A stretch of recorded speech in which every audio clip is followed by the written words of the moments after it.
Director Ashbrook, do you want to speak about the criticalness and the partnership with the City of Newark? Absolutely. I would say that, one of the things that we recognize is that knowledge is key. And oftentimes our residents don't even know of the resources that are available to them. And so it's important to work with organizations that are tied directly to the community to ensure that the education is there, the information is there, tips on how to navigate the system are there. And also we work together to create ways to facilitate access to services so that is not unnecessarily cumbersome for the resident. And that we're able to tap them and connect them into as many resources as they're eligible for. And so working with the Clinton Hill group, we've been able to not just offer that education, but also connect and support with health fairs and bringing our services to localized events as another way of engaging and penetrating the community and some of the issues around the quality of housing that we see here. And thankfully that work will continue as the number of resources that we have available as a health department starts to expand, because we've recently been awarded Healthy Homes dollars in the amount of $2 million, which will allow us to expand upon the work that we're already doing with respect to lead and go beyond that to address issues like mold and weatherization and trip and fall hazards within a home that can impact seniors and a lot of other issues that we could not necessarily address before. That is wonderful news. Just a quick question about are the ambassadors basically high school students or seniors, or who are you finding are your ambassadors? So, as I stated, data is the key. So from the spreadsheets that we had collected, I began to look at the interest, as Kasim said, who were the residents who were, constantly coming on to our virtuals, and who were the residents that were coming to the workshops. And when I approached them, they were very honored. So the age group, we had 35 to 65. We had some seniors. We had a diversity. We had a mix of ages. So there was no type of discrimination we looked at, because I did not know them, because I was still new to the organization. And so when I came aboard and I met them, I was really impressed with the difference in the ages. And I was kind of happy that I had selected those particular, people. No, it's wonderful when you see people in the community willing to take the time and effort to contribute to their own community and give them the ability to do that. So you talked about being able to get into schools. What kind of stuff have you done? And what are you aiming at? A certain grade, a certain topic?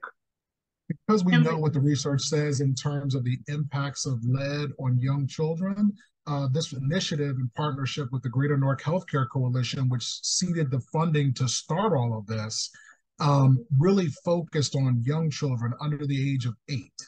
And so as a result, we reached out to a lot of the early child care providers in the community. And so that was the basis of like a lot of our outreach in the early days. But leveraging their relationships with other early childcare providers, we began to sort of reach out to some of the more smaller childcare providers in the community. In addition to the schools, those became really good sort of referral and recruitment places. And we took it to the streets. Like, this was a grassroots campaign. We're going door to door, talking to folks about this work. We're hanging out at schools during drop off and pickup time, catching parents when and where we can. And then we also worked closely with the Newark Board of Education, who also was trying to make a big push around this work to make sure that all kids before going into kindergarten were getting blood level tests. And so we knew that around the start of the school year, there would be a lot of high interest in this, right?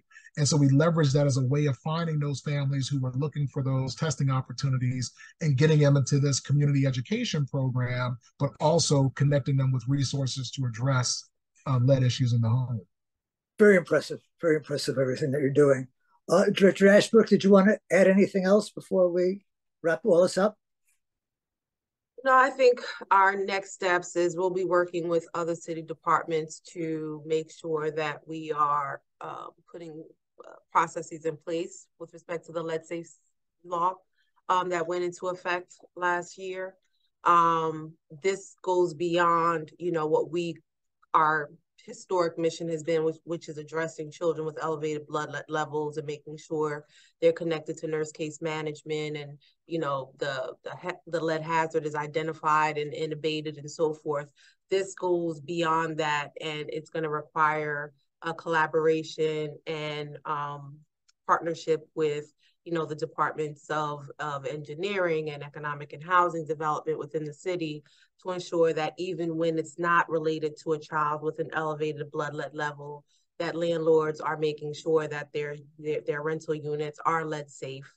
And so we have to make sure that that enforcement is happening, and will be part of that collaborative effort, and also the education to tenants of what their rights are. I want to see that this unit that I'm signing a lease for has a lead safe certificate issued, and that is still active and current. They need to understand what their rights are, and so that's where the health education piece comes into play. And we are eager to continue working with groups like Clinton Hill to get that message into the neighborhoods.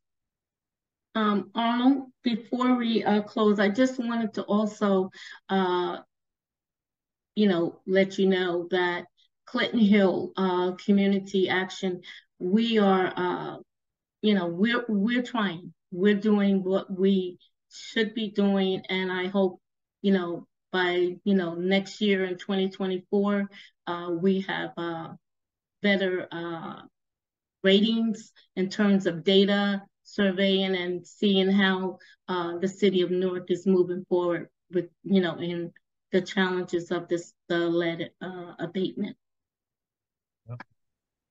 And Arnold, just to add what Janice just shared, she's leading this work, and she's doing more than trying. She's leading this work, which is really important, because for us, the end game is 100% of the homes in our community are lead free. We're not going to stop until we've accomplished that mission, if we have to go door to door to get it done. What makes all of this possible is the incredible support that we get from the Housing and Community and Development Network in terms of the resources, this clearinghouse of best practices, and the ability to connect with others around the state who are doing this work. And partners like the Greater Newark Healthcare Coalition that fund and make all of this possible.